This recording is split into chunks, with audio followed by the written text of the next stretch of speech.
में से बहुत से लोग अपनी जिंदगी की वैल्यू नहीं समझते और अपने जीवन को ऐसी चीजों में बर्बाद कर देते हैं जिनसे हमारा नुकसान ही होता है। कुछ लोग अपनी जिंदगी शराब के पीछे बर्बाद कर देते हैं, तो कुछ डेकियों के चक्कर में, और कुछ अपनी सारी जिंदगी पैसा पैसा करके बर्बाद कर देते हैं। आज हम आपको बताएंगे कि बुद्ध के नजरिए से हमारी जिंदगी की कीमत क्या है। एक बार की बात है, गौतम बुद्ध अपने शिष्यों को जिंदगी से जुड़ी अच्छी बुरी चीजों का ज्ञान दे रहे थे। सभी शिष्य उनकी बातों को बहुत ध्यान से सुन रहे थे। उन सभी में एक शिष्य ऐसा था जिसे प्रश्न पूछने की बहुत आदत थी। वो उठकर गौतम बुद्ध के पास गया और उनसे बोला, आप हमें जिंदगी के बारे में जो कुछ सिखा रहे हैं उस सब का क्या फायदा, क्योंकि हम में से बहुत से बच्चों को यह भी नहीं पता कि हमारे जीवन का मूल्य क्या है और यह जीवन हमारे लिए कितना कीमती है। पहले आप हमें यह बताइए कि इस जीवन का मूल्य क्या है। अपने शिष्य की बात सुनकर गौतम बुद्ध अपने कक्ष में गए और एक चमकता हुआ पत्थर का टुकड़ा लेकर आए।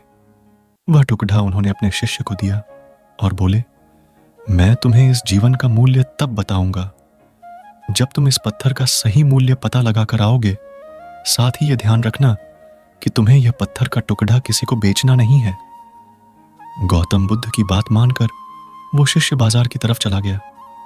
बाजार में सबसे पहले उसकी नजर एक फल बेचने वाले पर पड़ी और उसने वो पत्थर उस फल वाले को दिखाया और बोला, इस पत्थर के बदले आप मुझे कितने फल दे सकते हो।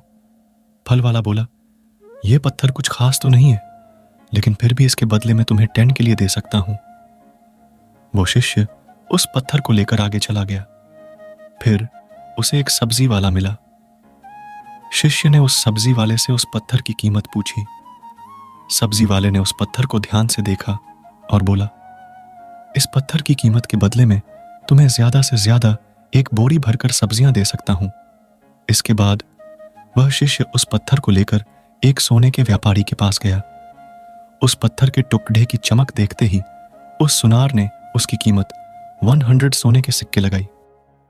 शिष्य ने वो टुकड़ा बेचने से मना किया तो वह सुनार उसके बदले 200 सोने के सिक्के देने को भी राजी हो गया, लेकिन शिष्य ने वह पत्थर नहीं बेचा। इसके बाद वो शिष्य एक हीरों के व्यापारी के पास गया और उनके सामने उसने वो पत्थर के टुकड़े को रख दिया। उस पत्थर को देखते ही हीरों के व्यापारी ने एक साफ कपड़ा बिछाया, उस पत्थर को उसके ऊपर रखा, फिर उसकी परिक्रमा की और हाथ जोड़ कर उस पत्थर को कपड़े में लपेटते हुए वो बोला, तुम जैसे मामूली पत्थर समझकर उसकी कीमत पूछ रहे हो। असल में यह एक बेशकीमती रूबी है। ऐसा रूबी हर किसी को नहीं मिलता। मैं अगर अपना सब कुछ बेच भी दूं तो भी इसकी कीमत नहीं चुका सकता। उस व्यापारी की बातें सुनकर वो शिष्य हैरान हो गया। वो दौड़ सीधा बुद्ध के पास आया और उन्हें उसने जो कुछ भी बाजार में हुआ वो सब बताया। उसकी अचरज भरी बातें सुनकर गौतम बुद्ध बोले, तुम्हारे सवाल का जवाब इस रूबी की कीमत में ही छिपा है। हमारा जीवन भी एक रूबी है। रूबी की तरह यह भी बेशकीमती है, लेकिन हम इस बात को हमेशा नजरअंदाज करते हैं और अपने जीवन का मूल्य नहीं समझते। हम दूसरों को देखकर और उनके जैसा जीवन जीने की कोशिश में अपने जीवन की कीमत को कम कर देते हैं। हम ये सोचते हैं कि हमारी जिंदगी की कीमत वही है जो दूसरे हमें बताते हैं, लेकिन यह बात हमेशा ध्यान रखना कि सामने वाला अपनी हैसियत, बुद्धि और अपनी समझ के हिसाब से तुम्हारी कीमत लगाता है। जिंदगी सिर्फ एक बार मिलती है, इसलिए इसको बर्बाद ना करें।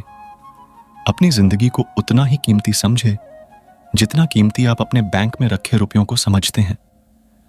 आज के समय में लोग अपनी जिंदगी से ज्यादा कीमती प्यार, पैसों और दिखावे से भरी चीजों को समझते हैं। प्यार के चक्कर में लोग सुसाइड कर लेते हैं। पैसों के चक्कर में ऐसा काम करने लग जाते हैं जिससे उनकी जिंदगी बर्बाद हो जाती है। नाम कमाने के चक्कर में उल्टे सीधे काम करने लग जाते हैं। हमेशा याद रखें कि दिखावा करना जरूरी नहीं है। प्यार दोबारा मिल सकता है, पैसा फिर कमाया जा सकता है, लेकिन जिंदगी को फिर से पाया नहीं जा सकता। इसलिए अपनी इस बेशकीमती जिंदगी को अच्छे से जिएं, हर पल का आनंद लें। कभी यह ना सोचें कि आप इस दुनिया में किसी काम के नहीं हैं, ना कभी यह सोचें कि आपकी जिंदगी व्यर्थ है। आपके होने या ना होने से कुछ फर्क नहीं पड़े आता। जब भी ऐसे नेगेटिव विचार आपके मन में आए तो खुद को बस यह याद दिलाएं, जीवन एक रूबी है और यह बेशकीमती है।